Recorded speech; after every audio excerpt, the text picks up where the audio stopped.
പണമില്ലാത്തവൻ വെറും പിണം ആണെന്നാണ് പഴഞ്ചൊല്ല്. പക്ഷേ ജീവിതത്തിൽ ഒരു സമയം വരെ ഞാൻ വിചാരിച്ചുകൊണ്ടിരുന്നത് പണമില്ലേലും മനസ്സമാധാനം മതി, നമുക്കുള്ളത് കൊണ്ടൊക്കെ തൃപ്തികരമായിട്ട് ജീവിക്കാമെന്നായിരുന്നു കേട്ടോ. കാര്യം എൻ്റെ അമ്മ പണ്ട് പറയുമായിരുന്നു, നമുക്കൊന്നുമില്ലാന്നോർത്ത് നമ്മൾ ദുഃഖിക്കരുത്. നമ്മുടെ ചുറ്റുവട്ടത്ത് നമ്മളെക്കാളും ഇല്ലാത്തവരുണ്ട്, കഷ്ടപ്പെടുന്നവരുണ്ട്, ഭക്ഷണം ഇല്ലാത്തവരുണ്ട്, വസ്ത്രം ഇല്ലാത്തവരുണ്ട് എന്നൊക്കെ ഇങ്ങനെ പറയുമായിരുന്നു. അപ്പം ഞാൻ നോക്കിയപ്പോൾ ശരിയാ, അന്ന് എനിക്കൊരു ഓലമേഞ്ഞ വീടിലും ഉണ്ട് നമുക്ക് കയറി കിടക്കാൻ. ആരെങ്കിലുമൊക്കെ ഇട്ട് പഴകിയതാണേലും നമുക്കിടാനും വസ്ത്രങ്ങളൊക്കെ ഉണ്ട്. അപ്പം അതുകൊണ്ട് ജീവിതത്തിൽ ഒരു പരിധി വരെ എല്ലാ സാഹചര്യങ്ങളോട് പൊരുത്തപ്പെട്ട് ജീവിക്കാനും ഇല്ലെങ്കിലും ഉള്ളതിൽ സന്തോഷം കണ്ടെത്താനും ഒക്കെ ഞാൻ പഠിച്ചിരുന്നു കേട്ടോ. അതൊക്കെ കൊണ്ട് തന്നെ എനിക്ക് ഇഷ്ടം പോലെ കാശുണ്ടാക്കണമെന്നോ, നല്ല നിലയിലെത്തണമെന്നോ, ആർഭാടമായിട്ട് ജീവിക്കണമെന്നോ, ലക്ഷറി ലൈഫ് വേണമെന്നോ ഒന്നും ഒരു ചിന്തയില്ലായിരുന്നു. സ്വസ്ഥമായിട്ടുള്ളത് കൊണ്ടൊക്കെ ജീവിക്കണം, ഒരു കുഞ്ഞു ജീവിതം ഉള്ളത് മതി എന്നൊക്കെ ഉള്ളൊരു ചിന്തയായിരുന്നു കേട്ടോ. പക്ഷെ പോകെ പോകെ പണത്തിൻ്റെ ആവശ്യകതയെക്കുറിച്ച് എനിക്ക് മനസ്സിലായി വന്നു തുടങ്ങി. ജീവിതത്തെ ഒറ്റയ്ക്ക് നേരിട്ട് നമ്മൾ മുന്നോട്ട് പോയി തുടങ്ങിയപ്പോഴത്തേക്കിനും കുറച്ച് അധികമായിട്ട് മനസ്സിലായി. കാരണം നമ്മൾ രക്ഷപ്പെട്ടത് കൊണ്ട് മാത്രമായില്ലെന്ന് നമ്മുടെ കൂട്ടത്തിൽ പെട്ടതുങ്ങൾ കിടന്ന് കൈകാലിട്ട് അടിക്കുന്ന കാണുമ്പോൾ ഒരു 10 രൂപ എന്നാ ചായ കുടിച്ചോ എന്ന് പറഞ്ഞ് കൊടുക്കാനില്ലല്ലോ എന്നുള്ളൊരു ചിന്ത എന്നെ അലട്ടിക്കൊണ്ടിരുന്നു കേട്ടോ. എന്നാലും കുഴപ്പമില്ല, തട്ടിയും മുട്ടിയൊക്കെ ആരെയൊക്കെ സഹായിച്ചും പറക്കിയൊക്കെ അങ്ങ് മുന്നോട്ട് പോയിക്കൊണ്ടിരിക്കുകയായിരുന്നു.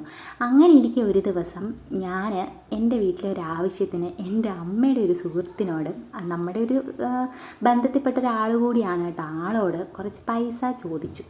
അന്നേരം അവർ തന്നൊരു മറുപടി എനിക്ക് ഭയങ്കര ഷോക്കിംഗ് ആയിപ്പോയി. ആ മൊമെൻറ്റിൽ ഞാൻ മനസ്സിലാക്കി, ദൈവമേ, കാശില്ലെങ്കിൽ ഇതാണല്ലോ നമുക്കുള്ള ഇമേജ് എന്ന് കേട്ടോ. ആരാണ് എന്താണെന്നൊന്നും ഞാൻ പറയുന്നില്ലെങ്കിലും അവരായിരുന്നു ആദ്യത്തെ എൻ്റെ മോട്ടിവേഷൻ. നമുക്ക് എന്തെങ്കിലുമൊക്കെ ചെയ്യണം, കുറച്ച് കാശുണ്ടാക്കണം, അല്ലെങ്കിൽ എൻ്റെ കൂട്ടത്തിലുള്ള ഒരാൾക്കൊരാവശ്യം വന്നാൽ എടുത്തു കൊടുക്കാൻ എൻ്റെ കയ്യിൽ 10 രൂപ ഇല്ലാത്ത അവസ്ഥയാണെന്ന് എന്നെ ബോധ്യപ്പെടുത്തിയത് ആ വ്യക്തിയായിരുന്നു. പക്ഷെ അന്ന് എനിക്ക് അത്രയും തീവ്രമായി അത് വളർന്നിരുന്നില്ല കേട്ടോ. പിന്നെ പിന്നെ പോകെ പോകെ എനിക്ക് മനസ്സിലായി നമ്മുടെ ആവശ്യങ്ങൾക്കേലും നമ്മുടെ ഈ കാശുണ്ടാവണം എന്നുള്ളത്. കാരണം എൻ്റെ ഭർത്താവ് ഓരോ കാര്യങ്ങൾക്ക് ഓടുന്ന സമയത്ത് എനിക്കിങ്ങനെ നോക്കുകുത്തിയെ പോലെ ഇങ്ങനെ നിൽക്കാൻ മാത്രമേ കഴിഞ്ഞിട്ടുള്ളായിരുന്നു. അതിനെക്കുറിച്ചൊരു പരാതിയൊന്നും പുള്ളി പറഞ്ഞിട്ടില്ലെങ്കിലും പുള്ളി ഓരോരുത്തരോടും ഓരോ കാര്യങ്ങൾക്ക് ഓടുന്നതും ചോദിക്കുന്നതും കാണുമ്പോൾ എനിക്ക് തോന്നിയിട്ടുണ്ട് ഒരു 10 രൂപ കൊടുത്ത് എനിക്ക് സഹായിക്കാൻ പറ്റിയിരുന്നെങ്കിൽ എന്ന് കേട്ടോ. അങ്ങനെ ഇരിക്കെ അബീനെ പ്രഗ്നൻ്റ് ആയിരുന്ന സമയം മുതൽ ഞാനിങ്ങനെ എന്ത് ചെയ്യാം എന്നുള്ള ഒരു ചിന്ത എൻ്റെ മനസ്സിൽ വന്നു. പോകെ പോകെ നമ്മുടെ വീട്ടിലെയും സാഹചര്യങ്ങളും ഒക്കെ മോശമായതനുസരിച്ച് അത് കൂടിക്കൂടി വന്നു കേട്ടോ. അങ്ങനെ പല സാഹചര്യങ്ങളും ഞാൻ നോക്കി, വർക്ക് ഫ്രം ഹോം, പിന്നെ ഇങ്ങനെ റൈറ്റിംഗ് ജോബ്സ്, അങ്ങനെ ഒരുപാട് ഇങ്ങനെ അലഞ്ഞു. അതിന് വേണ്ടിയിട്ട് ഞാൻ പുള്ളിയുടെ കയ്യിൽ നിന്ന് തന്നെ ഒരുപാട് കാശ് മേടിച്ച് അത് ചിലവാക്കിച്ച് ഒന്നും എത്താതെ അതെല്ലാം വിഡ്രോ ചെയ്യേണ്ട സാഹചര്യം വന്നിട്ടുണ്ട് കേട്ടോ. ചില സമയത്ത് എൻ്റെ കണ്ണിക്കൂടി ഇങ്ങനെ കണ്ണീരിങ്ങനെ പുടുപുടാന്നൊഴുകും. എന്തിനെന്ന് അറിയത്തില്ല, അത് ധാരധാരയായിട്ട്. അങ്ങനെ അമ്മാളുവിൻ്റെ അഡ്മിഷന്, പഠിത്തം, അങ്ങനെ ഓരോ ആവശ്യങ്ങൾക്ക് വീട്ടിലും ഉള്ള ഒരു നെട്ടോട്ടം ഓടുന്ന കണ്ടപ്പം അത് പിന്നെയും കൂടി. അച്ഛനെയും അമ്മേനെയും അനിയത്തിമാരെയൊക്കെ സഹായിക്കണം എന്നുള്ളൊരു ത്വര എൻ്റെ ഉള്ളിൽ വളർന്നു. എൻ്റെ കല്യാണം കഴിഞ്ഞ് പിന്നെ 2 കല്യാണം കൂടി വീട്ടിൽ നടന്നല്ലോ. അപ്പോഴും ഇതേ സാഹചര്യം തന്നെയായിരുന്നു കേട്ടോ. അന്ന് മുതൽ ഞാൻ ആലോചിച്ച് പല വഴികളിലൂടെ അലഞ്ഞ് ഒടുവിൽ കണ്ടുപിടിച്ചാണ് ഈ യൂട്യൂബ് ചാനൽ എന്നുള്ളത്. പക്ഷെ അന്ന് ഇതിൽ നിന്ന് ഏണിങ്സ് ഉണ്ടാകുമോ അല്ലെങ്കിൽ എത്രമാത്രം കിട്ടും എന്നൊന്നും ചിന്തിച്ചിട്ടില്ല. എൻ്റെ ഒരു ചിന്താഗതി എന്ന് പറഞ്ഞാൽ മാസം എങ്ങനെ പോയാലും ഒരു 1500 2000 കിട്ടുമായിരിക്കുമല്ലോ, അത് മതിയല്ലോ എന്നുള്ളൊരു ചിന്തയിലാണ് ഞാൻ ചാനൽ തുടങ്ങാം എന്ന് ചിന്തിച്ചത് കേട്ടോ. അങ്ങനെ അതെങ്ങനെയാണ് എന്നറിയാൻ വേണ്ടിയിട്ട് ഇങ്ങനെ ആലോചിച്ച് യൂട്യൂബിലൊക്കെ എങ്ങനെ സെർച്ച് ചെയ്യണമെന്ന് പോലും അന്ന് എനിക്ക് അറിയത്തില്ലായിരുന്നു. അപ്പോൾ ചാനൽ തുടങ്ങണം എന്നുള്ളൊരു ചിന്തയായിട്ട് ഇങ്ങനെ ഇരുന്നപ്പം എൻ്റെ ഒരു കസിൻ തന്നെ അവർ തുടങ്ങിയൊരു ചാനലിൻ്റെ ലിങ്ക് എനിക്ക് അയച്ചു തന്നിട്ട് സബ്സ്ക്രൈബ് ചെയ്യാമോ എന്ന് ചോദിച്ചു. അപ്പം ഞാൻ അവരോട് ചോദിച്ചു എങ്ങനെയാണ് ഈ ചാനൽ തുടങ്ങുന്നത് എന്ന് ചോദിച്ചപ്പോൾ എനിക്ക് അവിടെ നിന്നൊരു ലിങ്ക് ഇങ്ങോട്ട് തന്നു. ഈ യൂട്യൂബ് ചാനൽ കണ്ടു നോക്കാം, ഔത്തിൽ നിന്നാണ് ഞങ്ങൾക്ക് കിട്ടിയത്, ഞങ്ങൾ അങ്ങനെയാണ് ചെയ്തതെന്ന് പറഞ്ഞു. പിന്നെ പല ഡൗട്ടുകൾ ഞാനിങ്ങനെ മെസ്സേജായിട്ട് അയച്ചപ്പോഴൊന്നും അതിന് പ്രോപ്പറായിട്ടൊരു റിപ്ലൈ ഒന്നും ഇല്ലായിരുന്നു. ഇനി യൂട്യൂബിൽ സെർച്ച് ചെയ്യുമെന്ന് ഇങ്ങനെ പറഞ്ഞുകൊണ്ടിരുന്നു. അപ്പോൾ എനിക്ക് മനസ്സിലായി അവർക്കത് പറഞ്ഞു തരണമെന്ന് യാതൊരു ഇൻട്രസ്റ്റ് ഇല്ലാന്ന് കേട്ടോ. അങ്ങനെ പറഞ്ഞു തരാതിരുന്ന ഒരാൾക്കും എനിക്കൊരു നന്ദി പറയാനുണ്ട്. അതുകൊണ്ടാണ് ഞാനിത് എവിടെ കിട്ടും, എങ്ങനെയാണ്, എന്താണെന്നൊക്കെ ഒത്തിരി അലഞ്ഞ് കണ്ടുപിടിച്ചത്. അങ്ങനെ ആദ്യം അവർ ഹോം എന്ന് പറഞ്ഞിട്ടൊരു യൂട്യൂബ് ചാനലാണ് ഞാൻ തുടങ്ങിയത്. അത് ഹസ്ബൻഡിൻ്റെ ഫോണിലായിരുന്നു. എനിക്ക് അന്ന് ഫോണില്ല, ഞാനൊരു കുഞ്ഞ് നോക്കിയ സെറ്റാണ് ഉപയോഗിച്ചുകൊണ്ടിരുന്നത് കേട്ടോ. അങ്ങനെ അത് തുടങ്ങി വെച്ച് ഒരു മാസത്തോളം കുഞ്ഞു കുഞ്ഞു ഷോർട്സ് വീഡിയോ ഒക്കെ ഇട്ട് ഇങ്ങനെ മുന്നോട്ട് പോയിക്കൊണ്ടിരുന്നു. പക്ഷേ ഏകദേശം ഒരു 2-3 മാസം കഴിഞ്ഞപ്പോൾ എനിക്ക് മനസ്സിലായി, ഇങ്ങനെയല്ല യൂട്യൂബ് ചാനൽ തുടങ്ങേണ്ടത്, വീഡിയോ ഇടേണ്ടത്, തംബ്നെയിൽ ഇടേണ്ടത്, അങ്ങനെ പല കാര്യങ്ങൾ എനിക്ക് മനസ്സിലായി വന്നു. അങ്ങനെ യൂട്യൂബിൽ തന്നെ സെർച്ച് ചെയ്ത് ഓരോന്നിനെക്കുറിച്ചും ഞാൻ മനസ്സിലാക്കാനായിട്ട് തുടങ്ങി. അങ്ങനെ ഒരു നോട്ട് ബുക്ക് വാങ്ങിച്ച് 3 രൂപയുടെ ഒരു പേനയും വാങ്ങിച്ച് ഞാനിങ്ങനെ കൊത്തിപ്പിടിച്ചിരുന്ന് ഏട്ടായിക്ക് ഓട്ടോ ഇല്ലാതെ വീട്ടിലിരിക്കുന്ന ദിവസങ്ങളിൽ ആളുടെ ഫോൺ എടുത്ത് സെർച്ച് ചെയ്ത് നോക്കി ബുക്കിലോട്ടെല്ലാം എഴുതി വെച്ച് ഏകദേശം 1 വർഷം ഞാൻ അതിന് പുറകിൽ ഇങ്ങനെ പലതും മനസ്സിലാക്കി എടുക്കാൻ വേണ്ടിയിട്ട് നടന്നു. കാരണം അന്ന് എനിക്ക് ടച്ച് ഫോൺ ശരിക്കും ഉപയോഗിക്കാൻ അറിയാവുന്ന സമയം പോലും അല്ലായിരുന്നു കേട്ടോ. അങ്ങനെ 1 വർഷം മിച്ചം ഇങ്ങനെ അതിൻ്റെ പുറകെ ഇങ്ങനെ നടന്നെങ്കിലും പ്രോപ്പറായിട്ട് തുടങ്ങണം എന്നുള്ളൊരു ത്വര എനിക്ക് വന്നില്ല. അങ്ങനെ ഇരിക്കുമ്പോഴാണ് ഇതുപോലെ നമ്മുടെ ഡെയിലി വ്ളോഗ് ഇടുന്ന ഒരു ചാനൽ എൻ്റെ കണ്ണിൽ പെട്ടത്.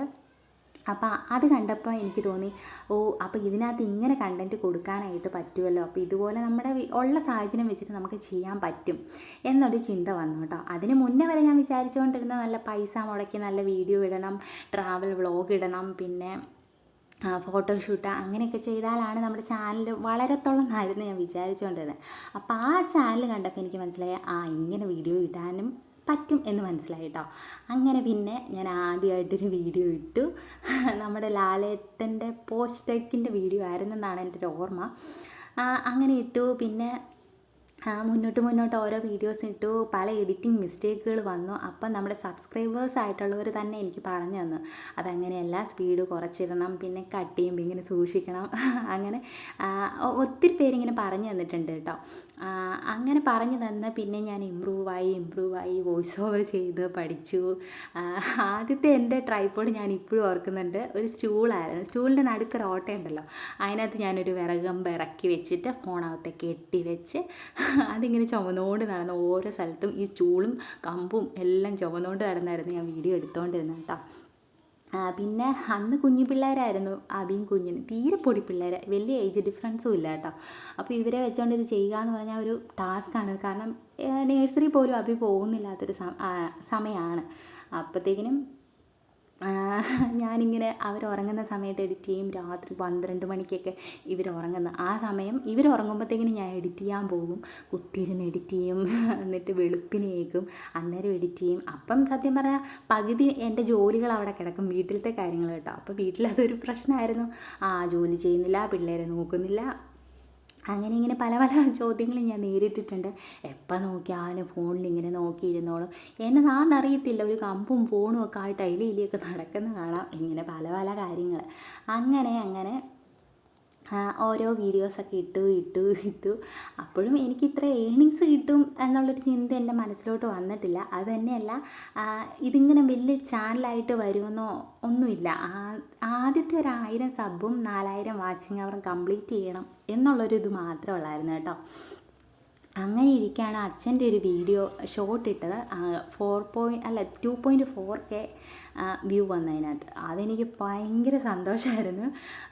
ഞാനത് എല്ലാവർക്കും സ്ക്രീൻഷോട്ടൊക്കെ എടുത്ത് അത് മാർക്ക് ചെയ്തൊക്കെ അയച്ചു കൊടുക്കുമായിരുന്നു, ഇത്രയും വ്യൂ വന്നു എന്നൊക്കെ പറഞ്ഞിട്ട്. അങ്ങനെ പിന്നെ ഡെയിലി വ്ളോഗ്സൊക്കെ ഇട്ടിട്ട് ഇങ്ങനെ സബ് കൂടുന്നതനുസരിച്ച് എനിക്ക് സന്തോഷവും കൂടി. ഞാൻ വേറെ ആരോടും പറഞ്ഞില്ല, ആരോടും പറയാതെ തുടങ്ങിയതാണ്. കാരണം ഇത് ജയിക്കുമോ, ആരെങ്കിലും സബ് ചെയ്യുമോ എന്നൊന്നും എനിക്കറിയത്തില്ലല്ലോ. അപ്പോൾ അതുകൊണ്ട് ഞാൻ എൻ്റെ അനിയത്തിമാരോടും ഹസ്ബൻഡിനോടും മാത്രമേ പറഞ്ഞുള്ളൂ. അവരായിരുന്നു എൻ്റെ ആദ്യത്തെ സബ്സ്ക്രൈബേഴ്സ്. അങ്ങനെ വീഡിയോ ഇട്ട് മുന്നോട്ട് പോകുന്നതനുസരിച്ച് എനിക്ക് ഭയങ്കര സന്തോഷം കൂടി വന്നു. അത് വേറൊന്നും കണ്ടല്ല, നമ്മളെ സ്നേഹിക്കുന്ന കുറച്ച് ആൾക്കാരിങ്ങനെ മോട്ടിവേറ്റ് ചെയ്യാൻ വേണ്ടിയിട്ട് കമൻ്റ് ഇടുമല്ലോ. അപ്പോൾ എനിക്ക് ഭയങ്കര സന്തോഷം. ചേച്ചിയുടെ ക്ലീനിങ് വ്ളോഗൊക്കെ നല്ലതാണ്, എനിക്ക് മോട്ടിവേഷൻ ആകുന്നുണ്ട്, അല്ലെങ്കിൽ ഹായ് അഞ്ജു എന്നെ എടുക്കുക, തൻ്റെ വ്ളോഗ്സ് നല്ലതാണ് എന്നൊക്കെ പറയുമ്പോഴത്തേക്കിനും എനിക്ക് ഭയങ്കര സന്തോഷം.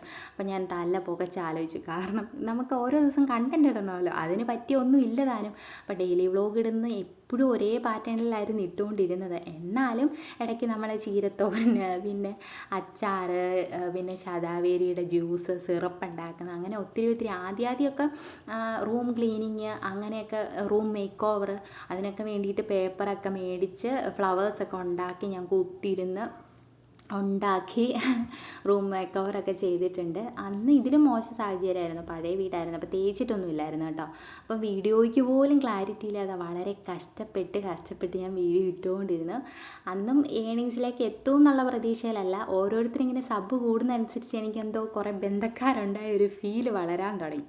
അപ്പോൾ അതുകൊണ്ട് ഇന്ന് വീഡിയോ ഇട്ടില്ലെങ്കിൽ അതിന് കമൻറ്റിൽ നമുക്കിങ്ങനെ ആൾക്കാർ നമ്മളോടുള്ള ഒരു അറ്റാച്ച്മെൻ്റ് ഇല്ലല്ലോ, അപ്പോൾ അതിങ്ങനെ കുറഞ്ഞു വരുമോ എന്നുള്ളൊരു പേടിയിൽ ഞാൻ വീഡിയോസ് റെഗുലറായിട്ട് ഇടാനായിട്ട് തുടങ്ങിയത് കേട്ടോ.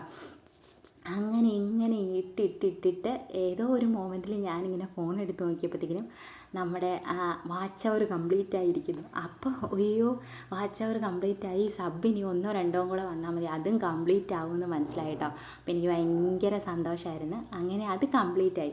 പിന്നെ നമുക്കിങ്ങനെ പരസ്യമൊക്കെ വരാൻ തുടങ്ങി. അപ്പോഴത്തേക്കിനും എനിക്ക് ഭയങ്കര ഒരു അത്ഭുതമായിരുന്നു ആദ്യമൊക്കെ പരസ്യം വരുന്ന കാണുന്നു. അപ്പോൾ ഈ പരസ്യം കാണാൻ വേണ്ടിയിട്ട് വീണ്ടും പിറ്റേ ദിവസം വീഡിയോ ഇടുന്നു, പരസ്യം വരുന്നുണ്ടോ എന്ന് നോക്കുന്നു. അപ്പോൾ കുറച്ചങ്ങ് ചെന്ന് കഴിഞ്ഞപ്പോഴത്തേക്കിനും ഞാൻ തന്നെ എന്തോ ചെയ്യുന്നുണ്ട്. അപ്പം രാവിലെ ഉറങ്ങിക്കിടക്കുമ്പോൾ രാവിലെ എണീക്കുമ്പോഴേ ഫോൺ എടുത്ത് നോക്കുന്നു, സബ്ബായോ നോക്കുന്നു, വ്യൂ നോക്കുന്നു. അപ്പോൾ എനിക്ക് എന്തോ ഒരു നമ്മൾക്ക് മാനസികമായിട്ടും ഭയങ്കര സന്തോഷം, നമ്മളെന്തോ ചെയ്യുന്നുണ്ട് എന്നുള്ളൊരു തോന്നൽ എന്നിൽ വളരാൻ തുടങ്ങി. അങ്ങനെ ഓരോ ദിവസവും കടന്നുപോയി. അപ്പം ഏട്ടയാണേലും സപ്പോർട്ട് ചെയ്തു കേട്ടോ. ഇടയ്ക്ക് വീഡിയോ ഒക്കെ എഡിറ്റ് ചെയ്യാൻ വേണ്ടിയിട്ട് ഏട്ടയെ കൊച്ചുങ്ങളെ നോക്കും, ആട്ടിക്കൊണ്ടിരിക്കും. ചില സമയത്ത് അബിയൊക്കെ കിടന്ന് ഭയങ്കര കാർച്ചയാണ്, ഞാൻ പറയും കൊച്ചിനെ എടുത്തുകൊണ്ട് കുറച്ച് നേരം ഒന്ന് മാറാവോ എന്ന് ചോദിക്കുകയാണെങ്കിൽ ചേട്ടായി കൊച്ചിനെ എടുത്തുകൊണ്ട് റബ്ബർ തോട്ടത്തിൽ കൂടെ ഒക്കെ ഇങ്ങനെ നടക്കും. ആ സമയത്ത് ഞാൻ വേഗം എഡിറ്റൊക്കെ ചെയ്യും കേട്ടോ. പിന്നെ വീട്ടിൽ അച്ഛനൊക്കെ കടയ്ക്ക് പോകുന്ന സമയത്ത് വേണം എനിക്ക് വോയിസ് ഓവറൊക്കെ കൊടുക്കാൻ വേണ്ടിയിട്ട്. കാരണം ചുറ്റിന് ആരെങ്കിലും ഉണ്ടെങ്കിൽ നമുക്കിങ്ങനെ മനസ്സ് തുറന്ന് സംസാരിക്കാൻ പറ്റത്തില്ലല്ലോ, മറ്റൊരാൾ കേൾക്കുന്നുണ്ടെങ്കിൽ. അപ്പം ഞാൻ എഡിറ്റ് ചെയ്ത് വെച്ചിട്ട് അച്ഛൻ കടയ്ക്ക് പോകുമ്പോൾ വേഗം വോയിസ് ഓവർ ചെയ്യുന്നു, പിന്നെ ഉറങ്ങുമ്പോൾ എഡിറ്റ് ചെയ്യുന്നു, പിന്നെ കുഞ്ഞിനെയൊക്കെ ആട്ടിക്കൊണ്ട് ഞാനിങ്ങനെ വോയിസ് ഓവറൊക്കെ ചെയ്തിട്ടുണ്ട്, കുലുക്കിക്കൊണ്ട് നടക്കുന്നു എഡിറ്റ് ചെയ്യുന്ന സമയത്ത്. അങ്ങനെ ഒരുപാട് കഷ്ടപ്പെട്ടിട്ടുണ്ട് കേട്ടോ. പക്ഷേ ഒരു 1000 സബും 4000 വാച്ച് അവറൊക്കെ കഴിഞ്ഞ് കുറച്ചും കൂടെ ഒരു 2K ഒക്കെ ആയിക്കഴിഞ്ഞപ്പോഴത്തേക്കിനും നമ്മുടെ അത്യാവശ്യം ആൾക്കാരൊക്കെ ഇങ്ങനെ അറിഞ്ഞൊക്കെ വരാൻ തുടങ്ങി, ബന്ധക്കാരൊക്കെ. അപ്പോഴത്തേക്കിനും എനിക്ക് മറ്റു പല പ്രഷർ വരുന്നു കേട്ടോ. വീട്ടിലെ കാര്യങ്ങൾ പബ്ലിക്കാക്കരുത്, അങ്ങനെ പറയില്ല, ഇങ്ങനെ പറയില്ല, നമ്മൾ കുറച്ചുകൂടി എഡിറ്റ് ചെയ്യുമ്പോൾ സൂക്ഷിക്കണം. പക്ഷേ ഒരു കാരണവശാലും നമ്മളങ്ങനെ ഹാപ്പി ആയിട്ടുള്ളതല്ലാത്ത ഒന്നും ഷെയർ ചെയ്യാൻ ഞാൻ ഉദ്ദേശിക്കുന്നില്ല. അപ്പോൾ അതുകൊണ്ട് ഹാപ്പി ആയിട്ടുള്ള കാര്യങ്ങളും നമ്മുടെ കുഞ്ഞു കാര്യങ്ങളൊക്കെ മാത്രം വീഡിയോയിൽ ഉൾപ്പെടുത്തി. പലരും എന്നോട് പറഞ്ഞു കുറച്ചുകൂടെ കണ്ടൻറ്റ് നന്നാക്കണം, വേറെ വെറൈറ്റി വീഡിയോസ് ഇട് എന്നൊക്കെ പറഞ്ഞെങ്കിലും എനിക്ക് പിന്നെ ഈ 4 ചുറ്റും വീടും മാത്രമേ ഉള്ളായിരുന്നു കണ്ടൻറ്റായിട്ടിടാൻ. അത് വെച്ച് എന്തെങ്കിലും ചെയ്യാൻ പറ്റുമോ എന്നാണ് ഞാൻ സെർച്ച് ചെയ്തുകൊണ്ടിരുന്നത് കേട്ടോ. Morning routine, evening routine, day in my life, അങ്ങനെ മറിച്ചും മാറ്റിയൊക്കെ ഓരോ വീഡിയോ ഇട്ട് പിന്നെ ഞാനിങ്ങനെ കുടുക്കയിലൊക്കെ 10 രൂപയും 20 രൂപയൊക്കെ ഇടും. അപ്പോൾ അതിൽ നിന്ന് ഒരു എമൗണ്ട് ആയിക്കുമ്പോൾ അത് ഞാൻ കുടുക്ക കീറിയെടുക്കും. എന്നിട്ട് ഞാൻ റിംഗ് ലൈറ്റ് നമ്മുടെ ഇങ്ങനെ സ്ട്രിപ്പ് ലൈറ്റൊക്കെ വാങ്ങും, റൂമൊക്കെ അലങ്കരിച്ച് വെക്കാൻ വേണ്ടിയിട്ട്. എന്തെങ്കിലുമൊക്കെ അതിനകത്തൊരു ഭംഗി വരണമല്ലോ. അപ്പോൾ അതിന് വേണ്ടിയിട്ട് പല സാധനങ്ങൾ ഇതാപ്പി പിടിച്ച് ഒരു തരത്തിൽ വീഡിയോസൊക്കെ ഇട്ട് നമ്മൾ ഇവിടം വരെ എത്തി കേട്ടോ. അപ്പം ഒരു ഏണിങ്സ് കിട്ടിയപ്പോൾ ഞാൻ എന്തോ അച്ചീവ് ചെയ്തൊരു സന്തോഷം. ഈ നിമിഷത്തിൽ എനിക്ക് ഏറ്റവും നന്ദി എന്നെ തളർത്താനായിട്ട് സംസാരിച്ച എല്ലാവരോടുമാണ്. പിന്നെ നമ്മൾ വീഡിയോയിൽ പറയുമ്പോഴത്തേക്കിനും ഒരുപാട് ഡീപ്പായിട്ടുള്ള കാര്യങ്ങളൊന്നും ഞാൻ പറയുന്നില്ല, കാരണം അത് പലരെയും ഹേർട്ട് ചെയ്യും. അവരൊക്കെ ഈ വീഡിയോസ് കാണുന്നുണ്ടാവും എന്ന് എനിക്കറിയാം. അപ്പോൾ അതുകൊണ്ട് നമ്മളെ മാനസികമായിട്ട് തളർത്താനായിട്ട് പല കാര്യങ്ങൾ എൻ്റെ മുന്നിലുണ്ടായിരുന്നു. പെൺപിള്ളേരൊക്കെ ആയപ്പോഴും എന്നോട് പലരും പറഞ്ഞിട്ടുണ്ട്, ഇനി അഞ്ജുവിനൊരു രക്ഷയില്ല, ഇനി ഒരു ജോലിക്ക് പോക്ക് നടക്കത്തില്ല, പിള്ളേർ വലുതായാലും അവരുടെ സേഫ്റ്റി നോക്കണം, 2 പെൺപിള്ളേരല്ലേ, ഇനിയിപ്പോൾ ഇങ്ങനെയൊക്കെ അങ്ങ് ജീവിതം പോകത്തേ ഉള്ളൂ, ഇനി എന്നാ ചെയ്യാനാന്നൊക്കെ ചോദിച്ച് നമ്മളെ മനഃപൂർവ്വം ഹേർട്ട് ചെയ്തവരുണ്ട്. ലക്ഷ്യത്തിലേക്ക് എത്തണം എന്നുള്ള ഒരൊറ്റ ചിന്ത മാത്രമേ എൻ്റെ മനസ്സിലുണ്ടായിരുന്നുള്ളൂ. പിന്നെ ഞാൻ വിചാരിച്ചു എൻ്റെ ചുറ്റുപാടിൽ നിന്ന് ഒത്തിരി കുറ്റം പറയാനും അങ്ങനെ പറയാനും ഇങ്ങനെ പറയാനൊക്കെ ആൾക്കാരുണ്ടെങ്കിലും നമ്മളോട് സ്നേഹത്തിൽ 2 വാക്ക് സംസാരിക്കാൻ കുറച്ച് മനുഷ്യനെ എനിക്ക് കിട്ടുന്നുണ്ട്. അപ്പോൾ അവരെ എന്നും അതേ ടച്ചപ്പിൽ നിർത്തണം എന്നുള്ളത് കൊണ്ട് കൂടിയാണ് കേട്ടോ ഞാൻ വീഡിയോസൊക്കെ ഇട്ടത്. പിന്നെ ഒരുപാട് നല്ല സൗഹൃദങ്ങൾ എനിക്ക് യൂട്യൂബിൽ നിന്ന് കിട്ടി. ഒരു ഫാമിലി ഇങ്ങനെ വലുതാകുന്നൊരു ഫീല്. കുറേ പേര് നമ്മളെ സ്നേഹം മാത്രമുള്ള കുറച്ച് മനുഷ്യരെ കിട്ടി. അവരൊക്കെയായിരുന്നു എൻ്റെ മോട്ടിവേഷൻ. എല്ലാവരും കഷ്ടത അനുഭവിക്കുന്ന എല്ലാവരും ഒരുപാട് സ്ട്രഗിൾ ചെയ്താലും രക്ഷപ്പെടാത്തവരുണ്ട്. അതിലൊരാളായി ഞാൻ മാറുമോ എന്നുള്ളൊരു ഭയം എനിക്ക് ഉണ്ടായിരുന്നു. ഇപ്പോഴും അതുകൊണ്ട് എവിടെയെങ്കിലും എത്താതെ അങ്ങ് ഒന്നുമല്ലാതെ അങ്ങ് ജീവിച്ച് തീരുവോ, കഷ്ടപ്പെടുന്നുണ്ട് എന്നിട്ടും ഒന്നും ആകുന്നില്ലല്ലോ, അങ്ങനെ പല പല ചിന്തകളായിരുന്നു മനസ്സിൽ. To be continue. ബാക്കി അടുത്ത വീഡിയോ.